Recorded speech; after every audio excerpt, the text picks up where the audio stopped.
Isabelle Maréchal. Aussi pertinente que touchante. Alors, les fameux nids de poules, la saison a repris. On n'a pas remarqué. Évidemment, quand c'est caché par la neige, on s'en rend moins compte. Mais on s'en parlait l'autre jour. Chaque année, c'est un peu le même cirque qui reprend. Montréal, entre autres, comme bien d'autres villes au Québec, mais il faut dire que chez nous, c'est encore plus criant à cause des nombreux automobilistes, des camions. Montréal est obligé de colmater des nids de poules qui reviennent chaque fois, bon an, mal an, j'allais dire... quasiment plusieurs semaines. On en bouche un, puis il n'est pas rare qu'une couple de mois après, le même trou réapparaisse.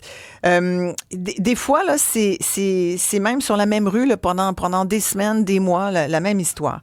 On a parlé dernièrement, d'ailleurs, à Philippe Sabourin qui nous disait là, que chaque année, il y en avait à peu près 1000. Il est d'ailleurs aujourd'hui, Philippe Sabourin, porte-parole de la Ville de Montréal, il est d'ailleurs en ce moment même en train de boucher des trous. Mais avant de lui parler, je veux parler à Jessica Giroux parce que c'est une jeune automobiliste qui a malencontreusement rencontré un méchant nid d'autruche cette semaine et si bien que sa voiture qui était déjà sur du temps emprunté, je pense qu'on peut dire ça comme ça, Jessica, c'est vous qui me disiez ça que, bon, elle n'est pas neuve, mais elle était capable de toffer encore. C'est ça, elle était en fin de vie, mais il restait quelques milles encore. Merci d'être là. Merci de l'invitation.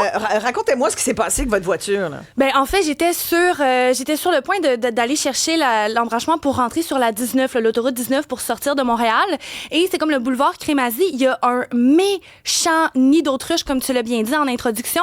Et mon pneu est tombé en entièreté dans le trou. Et quand j'en suis sortie, ma jante, elle était toute pliée. Et il y a même mon pneu qui a une qui a fendu? Oui.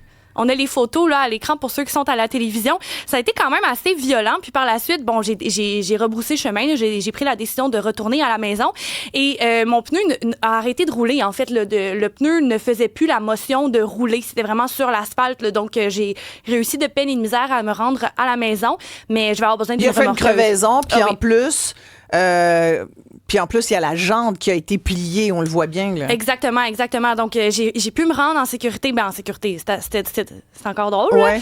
J'ai passé sur Papineau, d'ailleurs, et Papineau, c'est un champ de mine. Là. Il y a tellement de trous. C'est terrible. J'étais certaine que j'allais perdre comme l'entièreté de mon devant de voiture en me rendant à la maison. Fait que là, ce matin, t'es venue comment? Moi, je suis toujours piétonne. Je suis une bonne citoyenne. Je suis toujours piétonne. Je n'utilise que ma voiture pour sortir de l'île quand c'est nécessaire, mais là, je ne peux.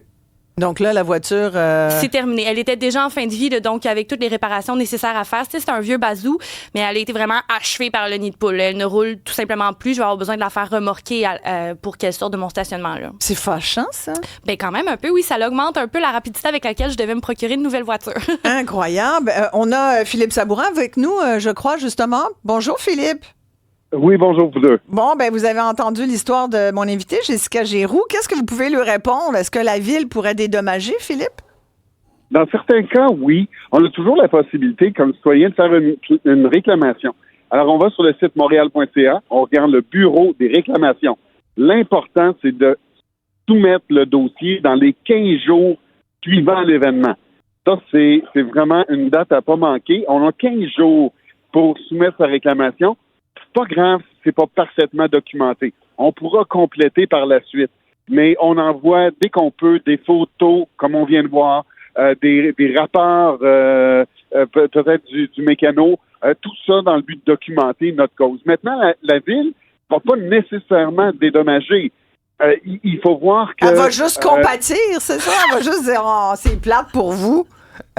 Non, la Ville a l'obligation de prendre tous les moyens pour retrouver une sécurité sur la chaussée le plus vite possible. Donc, il faudrait démontrer que la Ville a été négligente. Vous êtes capable de montrer qu'il y a eu négligence. À ce moment-là, vous pourriez avoir gain de cause.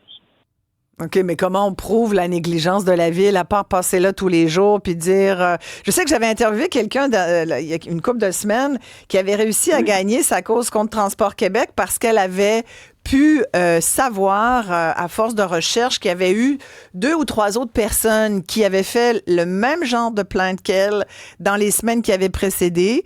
Et finalement, comme il y avait une sorte de jurisprudence, elle a pu prouver qu'il y avait négligence parce que Transport Québec était donc au courant.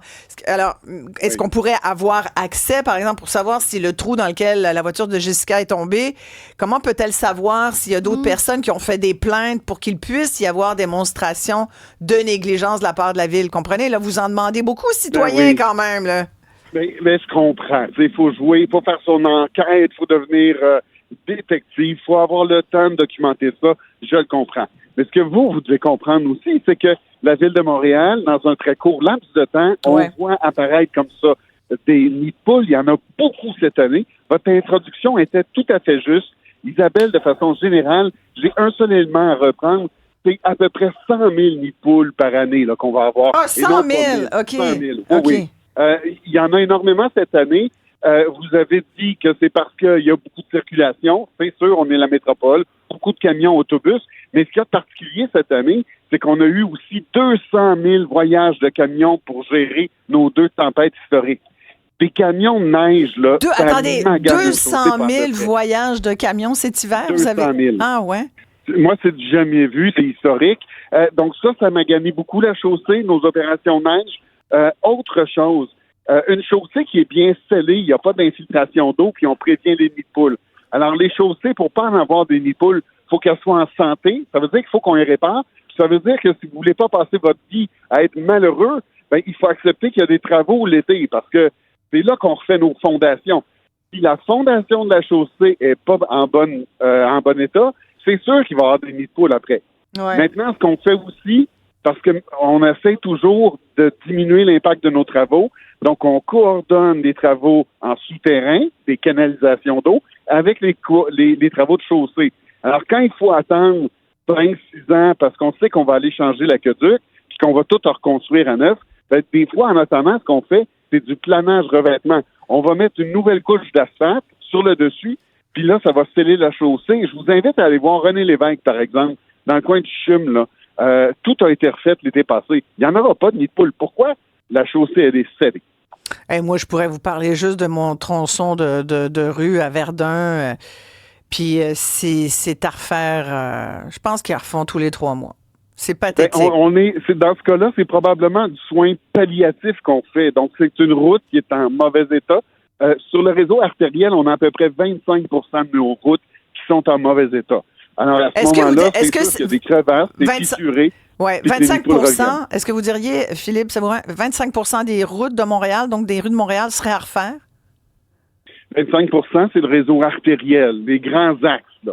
25 sont en mauvais état, ce qui est une nette amélioration par rapport au passé, où on était dans l'ordre de 35, 30 puis là, on a réussi à se rendre à 25 Mais ce que ça veut dire, c'est que ça prend des travaux vraiment qui vont permettre de refaire la fondation. Et ça, c'est des travaux qui sont lourds, coûteux, mais qui ont un impact beaucoup sur la circulation aussi. Oui. Là, évidemment, je vous amènerai pas là, sur le fait là, qu'il y a une mauvaise gestion des chantiers à Montréal, parce qu'il y a quand même eu ce rapport du BIG, là, du bureau de l'inspecteur général de la Ville, et qui, quand même, rappelle qu'il faut être vigilant. Puis moi, quand j'ai vu 78 des chantiers qui ont été visités, il y en avait le quart, 22, qui étaient inactifs. Moi, je vous avoue, Philippe, ça m'a vraiment... C'est venu me chercher. Je me suis dit, voyons, il y en a combien de chantiers inactifs à Montréal? Parce que là, le BIG, on a vu à peu près, 80, même pas, 78. Puis sur les 78, il y en avait 22. C'était inactif. Il n'y avait pas de monde, pas de travailleurs là-dessus, juste des comptes. On ne parlait pas de l'absence de surveillant de chantier plutôt qu'un chantier inactif? Ben moi, c'est ce que je lis. 22 chantiers inactifs sur 78 qui ont été visités. Okay. J'ai pas l'information, Isabelle, mais je vais vous revenir avec ça. J'aimerais ça parce que ça m'a fait sauter, ça. 22 inactifs. Pas surveillés par un signaleur, là. Non, ou par quelqu'un, là. Inactif. Il n'y a pas d'action. Inactif, juste des comptes. OK. C'est exactement ce qu'on souhaite éviter. Ça me paraît très élevé, mais on va faire des vérifications, je vais vous revenir. Mais ce qu'on souhaite, c'est que quand on a des entraves, ben que ça vaille la peine d'avoir une entrave. Fait que je suis aussi choqué de vous d'apprendre ce chiffre-là, mais vous me revenez là-dessus, je ben c'est m'engage à super. vérifier. Hey, si ça peut même être avant la fin de l'émission, ben Oui. on fera œuvre utile. Je vous ramène quand même à l'asphalte, parce que vous Là, avez dit... j'ai des nids de poules à sauver. Ben, là. je le sais, mais encore une minute, vous allez voir, Philippe, ça va vous aider parce que peut-être vous n'êtes pas au courant de ça. Mais la semaine dernière, j'ai reçu un entrepreneur qui a une compagnie qui s'appelle SOS Nid de Poule et ils colmatent. Ils ont créé, en fait, un produit d'asphalte chaud qui est vraiment une technologie qui vient d'Europe. Notre nouvelle amie, l'Europe, qui est fabriquée au Canada, d'ailleurs, à partir de cette technologie européenne, mais qui permet de réparer des nids de poules, pas en soins palliatifs à refaire tous les 3 mois, là, comme on vient de dire. Non, on répare ça de façon permanente, même l'hiver, contrairement aux technologies qui sont utilisées. Mais il me racontait que comme les villes demandent souvent au plus bas soumissionnaire, donc c'est souvent ça, hein, tu bides pas cher, puis c'est toi qui l'as. C'est de même ça marche, c'est ça la loi du plus bas soumissionnaire. Dit, ben nous, comme on est un petit peu plus coûteux, à la base, ben on passe difficilement. Est-ce qu'à Montréal, on achète aussi l'asphalte la moins chère, le plus cheap, celui qui soumissionne le plus bas, ou vous connaissez ça, ce produit-là, puis éventuellement... On connaît ces produits-là. Bon, puis on connaît ces produits-là. On a un laboratoire qui est justement spécialisé dans la recherche et le développement. On connaît les produits, ils sont beaucoup plus dispendieux. Au nombre de nids de poules qu'on offre, c'est un rapport aussi qu'il faut qu'on examine. Le budget a ses contraintes. Les habitants de Montréal payent beaucoup de taxes, des autres très chers. Oui, mais Philippe, le coût, vous savez, des fois, là, vaut mieux investir. Moi, je dis ça à mes enfants. T'es mieux de t'acheter une belle pièce qui va durer longtemps que t'acheter plein d'affaires de chipettes que t'es obligé de racheter tout le temps. Voyez-vous, c'est la même chose pour la ville. Des fois, il vaut mieux payer un peu plus cher son asphalte chaud, puis éviter qu'on refasse le même trou. Parce que regardez Jessica, là, elle aurait évité, ça lui aurait évité de tomber dedans, là. J'aurais encore un véhicule. Oui, exact. J'entends. Mais vous pouvez avoir un très, très beau chandail, vieillot, tout patché, puis là, vous mettez une patch en or dessus. OK, la patch, elle va faire la job. Mais peut-être que tout le chandail au complet sera changé. C'est pour ça que je vous dis, les nids de poules, ce que ça prend, c'est une réparation en profondeur. Le nid de poule, rappelez-vous que c'est un symptôme d'une chaussée qui a atteint sa durée de vie. Et là, ça, ce que ça veut dire, c'est qu'on a besoin de faire des travaux en profondeur. Oui, je vous entends Puis bien. on a à peu près 500 millions de dollars cette année pour faire ça. Aïe, aïe, aïe. Ouais. Ben, alors, on attaque le deuxième nid de poule. Bon. On va les sauver un par un. Et combien ça vous prend, Philippe? Êtes-vous bon? Parce que chaque année, vous le faites, pauvre vous. Êtes-vous devenu bon dans le bouchage de nid de poule? Ben, j'essaie d'exercer ma créativité comme je peux, là, mais je suis pas encore rendu à faire des dessins sur des choses.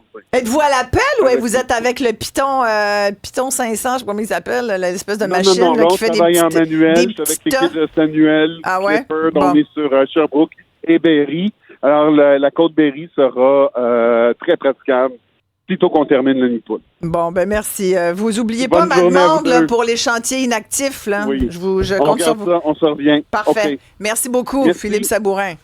Il est fin quand même de nous parler de même. Là. Ben oui, il m'a même donné une solution pour ma réclamation. Voilà, il va falloir y aller, Jessica. Je compte certainement. sur toi pour nous tenir au courant, voir ce que ça donne. Je n'ai pas grand espoir. Mais pour moi toi. non plus, mais au c'est moins... pas grave. Il fait le pareil. C'est ça, on va le faire. Exactement.